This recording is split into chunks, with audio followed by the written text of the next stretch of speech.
Hi everyone, welcome and thank you for joining us today. I know that while it might be a bit scarily named, we are excited to get started into our presentation on how using spreadsheets to run your sales organization could potentially sabotage your buyer journey. We are excited to have you with us and hope that you get a lot out of the analysis, conclusions, and solutions that we share with you today. Please allow me to introduce myself. My name is Kieran Kay. I am the Growth Marketing Manager here at VTiger. I've been with our team for the last 4 years and am pretty well versed in all things VTiger and related to our ecosystem. So, if you have any questions about any of the content in this webinar or would just like to chat about anything VTiger, industry, or business related in general, feel free to send me an email at kieran@vtiger.com after this webinar. So why are we doing this webinar today and who is it for? We actually put this first webinar together in response to a number of business leaders wanting to know why CRM is a strategic imperative.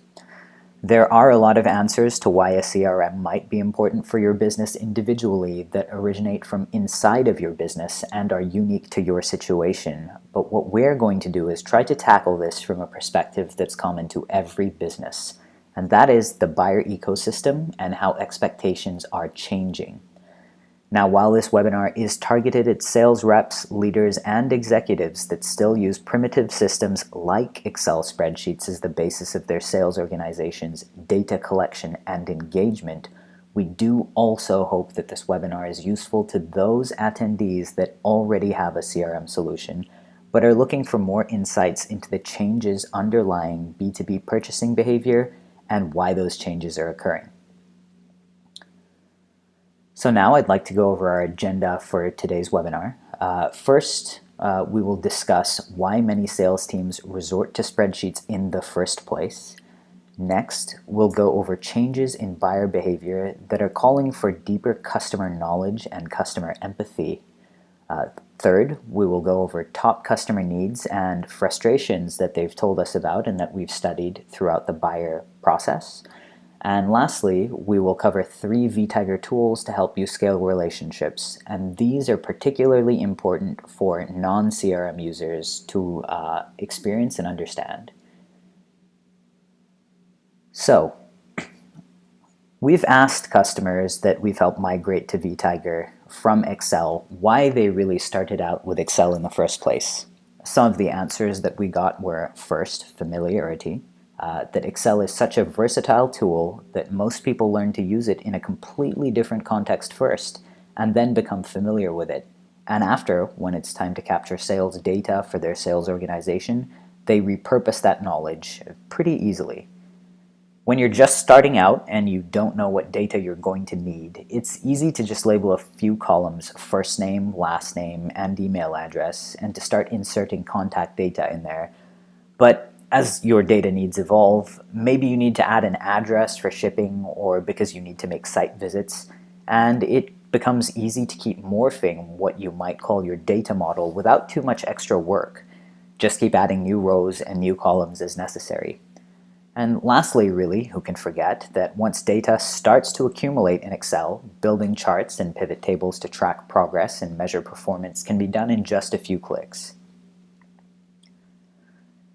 So early stage organizations and transactional organizations we've found do reasonably well with spreadsheets, and that's because they typically have just a few customers to retain and reference in memory, or because they don't deal with particularly lengthy customer relationships that actually need a lot of recall. Transactional organizations, for example, are similar to, or more similar to, say, a door-to-door business where you go, you meet the customer, and you engage in a transaction, and there isn't much customer history required.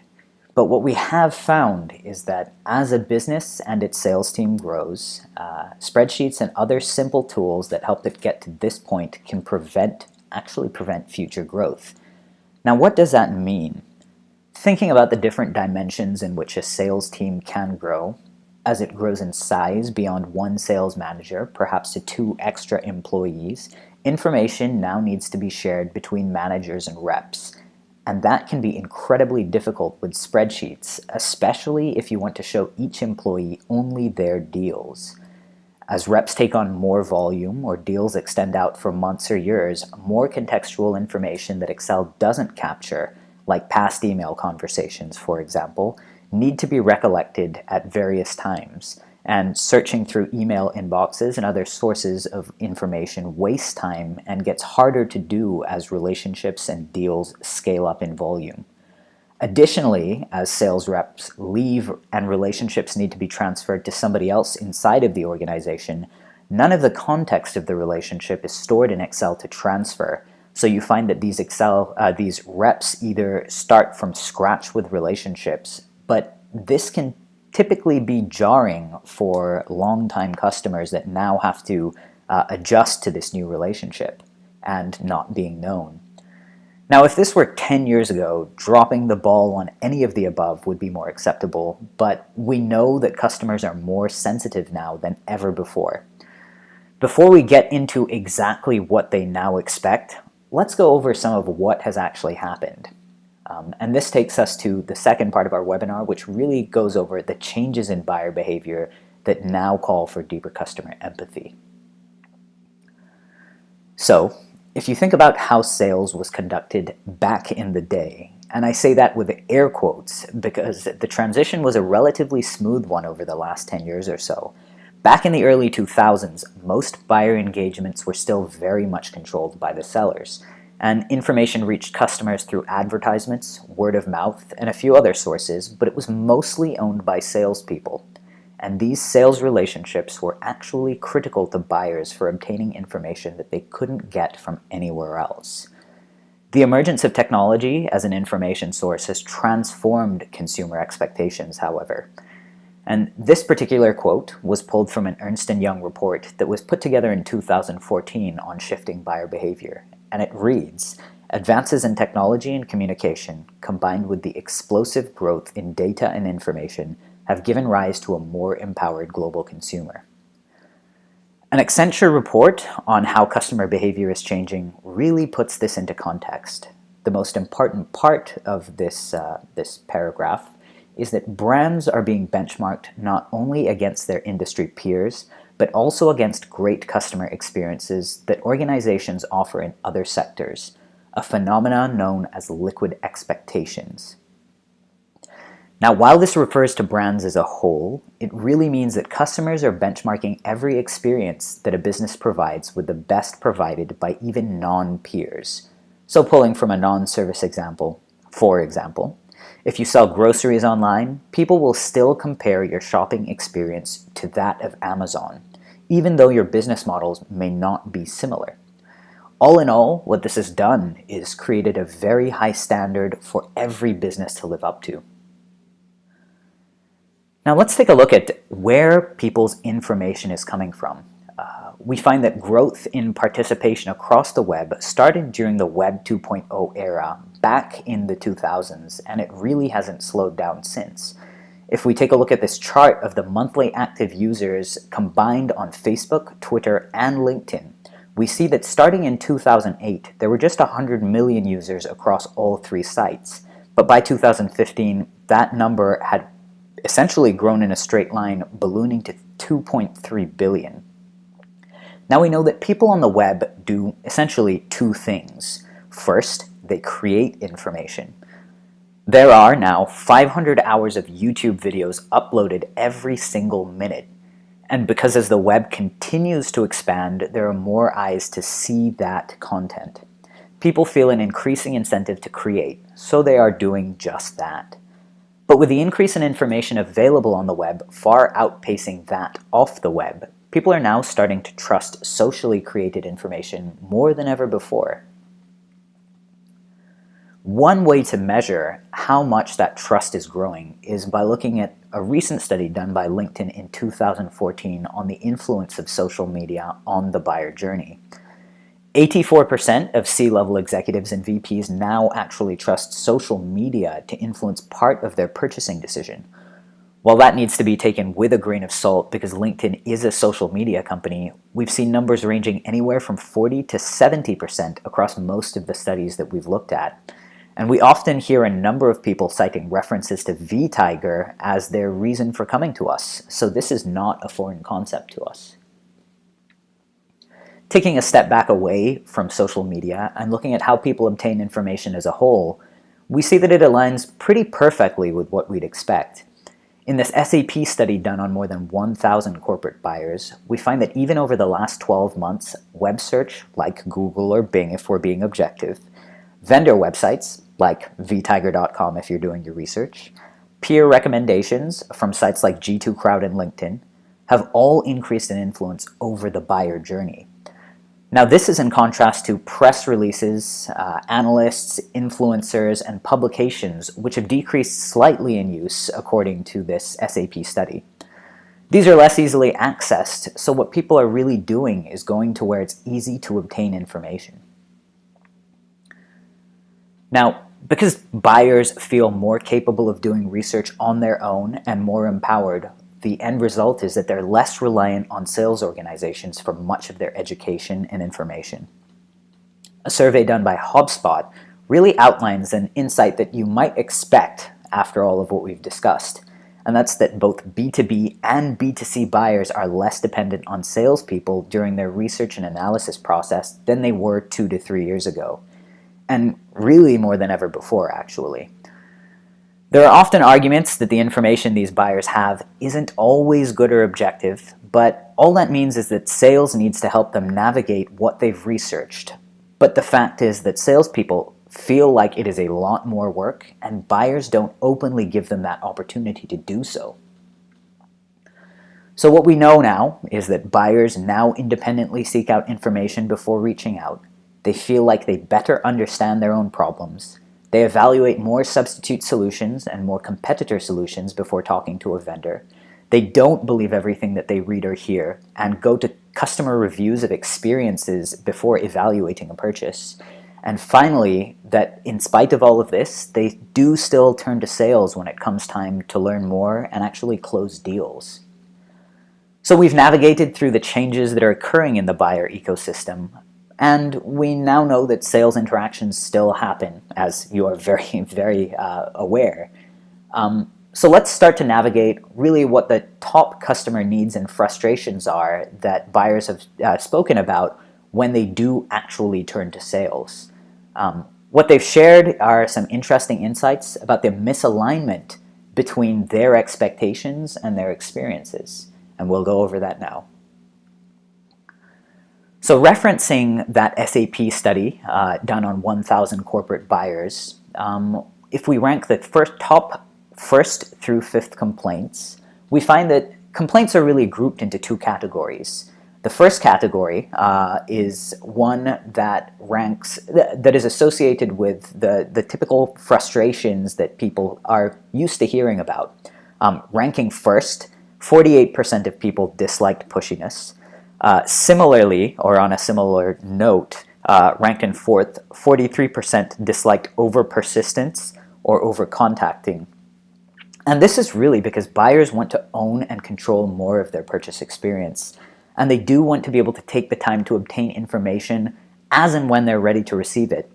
This is actually also tied to the third place frustration, which is that 44% of buyers dislike cold calls. When sales gets involved, really buyers want the involvement to be more informative and more consultative rather than pushy and providing information that they aren't yet ready to consume. Now, another group of similar expectations that buyers have is that in second place, 46% were frustrated with a lack of specific knowledge that sales should have when customers reach out with problems. And related to that, 39% disliked overly scripted or untailored approaches. Now, both of these can be remedied by improved customer education and improved customer research and subject matter training. Moving beyond the frustrating behaviors, what is it that buyers really want to talk about during the early sales conversations? What we find is that consumers have completed exploring their problems and needs by the time they reach sales. So now they see salespeople as gatekeepers to specific product information, product use cases, and specific implementation instructions that they're not afraid to come out and ask for. These days, because they've navigated beyond their own discovery process, they also want to spend less time with sales talking about sort of that discovery. But as the SAP study indicates, that's probably more a function of them assuming that sales should be able to derive their needs from less talk, because they do still value a personalized approach. They've just prioritized the discovery of their needs below their own immediate informational needs. Now, meanwhile, on the other end of things, salespeople who don't have as much information as buyers about their needs and goals are still trying to figure that stuff out. They're trying to figure out big picture things like goals and needs during the first interactions, and they're really also looking to qualify the person that they're talking to. When the person being qualified is least interested in that topic, this can be off-putting. Now, while there's obviously a need to ensure that sales reps aren't wasting their time talking to completely unqualified prospects, the study really indicates that sales organizations can make customers happier by working this into their discussions about more relevant topics of conversation to buyers, like goal discovery, while providing relevant product information. Now, finally, to tie this all together, let's just take a look at the qualities that drive stronger customer relationships. And for that, we'll turn to one set of observations gleaned from a LinkedIn study on buyers. Like with the SAP study, we actually see that personal relationships and personalization rank very high at 45% of the reason that buyers give for vendor relationships getting stronger. Additionally, trust and responsiveness do play a big part in relationships getting stronger. But if we take the flip side of this, from that same LinkedIn survey, we find that it's actually a lack of responsiveness that's responsible for tanking customer relationships. Other elements of a deal can also serve to unsettle relationships, but it's often the case that salespeople's hands are tied in many of these areas. So if we were to take the insights about what frustrates and delights buyers and identify 3 tools to help sales teams scale relationships, we would find, and we finally reached the last part of our agenda today, that if we summarize the studies by LinkedIn, HubSpot, and SAP, that personal relationships, which is ranked number 2 by customers for reasons that they love their experience, are really, really important. And these are easy to develop and manage and build with very primitive tools when you work with just a few deals. But when you scale that and you work with a lot of deals or lengthy deals that span months to years, this can actually become a very difficult task. Now also, responsiveness was the number 1 cause of relationships suffering and the number 3 cause for relationships improving. So it really goes to show that in this tech-fueled world, responsiveness is still a problem. So much so that something we take for granted as good tact is thoroughly impressive to customers. Responsiveness can be a tough challenge to solve, especially when you're overwhelmed and working with multiple simultaneous leads and deals in different stages. But cracking it can lead to real strategic benefit for sales teams and organizations as a whole. So, to kick off the first of the 3 features in vTiger that we think is imperative to helping improve these relationships, we'll start with the personalization aspect, which we find is critical to improving relationships. Now, personal relationships mean that your prospects and customers are treated more than just another deal. While you might work with many people and it may feel normal to forget maybe information about a customer, that lack of knowledge can actually feel alienating to a customer when the best businesses, perhaps competitors, are using the context of past relationships to drive, past conversations to drive new ones. Now, vTiger's 360-degree historical view gives sales reps and managers a complete history and context of each customer relationship. As you can see, this includes a list of calls and their recordings that you can reference when talking to customers. There are a list of email conversations that are linked to, internal notes that can be stored and can actually include comments to other employees, other sales team members to collaborate around closing the deals. And there are lists of activities and other records that a contact is associated with, as well as obviously their basic information and purchase histories. Now, additionally, when a customer places an inbound call, as their phone number pops up on the screen, so does their contact information. So you can respond like you know them. And whenever an opportunity to interact arises, you're always in the know, really. The second feature that we think is critical to improving business relationships, based on what customers had stated was a frustration in the LinkedIn survey, is the ability to be responsive. And that is made possible by vTager's intelligent reminders and its notification center. So you've got the outlay to scale personal relationships using detailed contact information, but how do you ensure responsiveness at scale across all of your relationships? This is really where vTager's intelligent reminders and notification center come into play. The notification center, which is here on your right, shows you a real-time summary of everything that you need to know in vTager. It can tell you when a customer emails you or calls you across all of your relationships. It can tell you when a colleague replies to a note that you may have left them on a contact or deal record. And it can tell you when an appointment or a task that you've scheduled is coming up. Now, when it's used with vTager's smart reminders, it can also let you know when a contact or deal goes idle for a preset amount of time, or when any activity happens on a record. Now here in this particular case, I had populated a CRM instance with data that all appeared on the same day, and that's why you're seeing that all of these activities show no, or all of these leads show no activity on the same day, and also 50 notifications. But when you're using it, you will see real-time notifications of whenever one of your pre-configured triggers actually gets set off. And really what this enables you to do is be steps ahead of every relationship and every deal when it's most appropriate. I should also point out that in the background is our new Kanban view of sales opportunities. So this is a new exciting feature that we just launched this week, and it really lays out all of your sales opportunities by stage. Behind this notification window, you can actually sort and filter through opportunities, drag them from stage to stage, so that you don't have to go into opportunities to manage them, and you really get a visual layout of all of the opportunities either you yourself or your entire team is managing at any one time, and it really helps you act faster. So I just wanted to do a little shameless plug there for that. But lastly, the third and final feature that we think is very, very important for sales organizations to be responsive is really our workflow automation. Now, while notifications and intelligent reminders can tell you what's happening in vTager with your contacts and with your deals, if you want to automate follow-ups, workflow automation is the place to go. Here you can program if this, then that rules. And those those rules might look like if a deal status is changed from open to active, you can automate an email notification to yourself to call them immediately. Or you can even automatically create an appointment to follow up with the associated lead in a few hours or a few days, whatever you want it to be.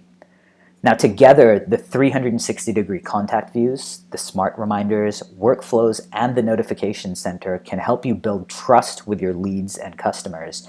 And they help you provide a responsive and personalized engagement with every single lead and customer at scale. And that should help you create a competitive advantage above businesses that don't use software that enables you to be as aware, as in the know, and as engaged. This really takes us to the end of our webinar. I want to thank you all for attending. If you do have any questions or comments about the webinar, feel free to contact me directly at kieran@vtager.com, and I'd be happy to get back to you. Additionally, if you have questions about anything else, business or otherwise, or if you would just like to find out how vTager might be able to better serve your organization, again, feel free to contact me at kieran@vtager.com.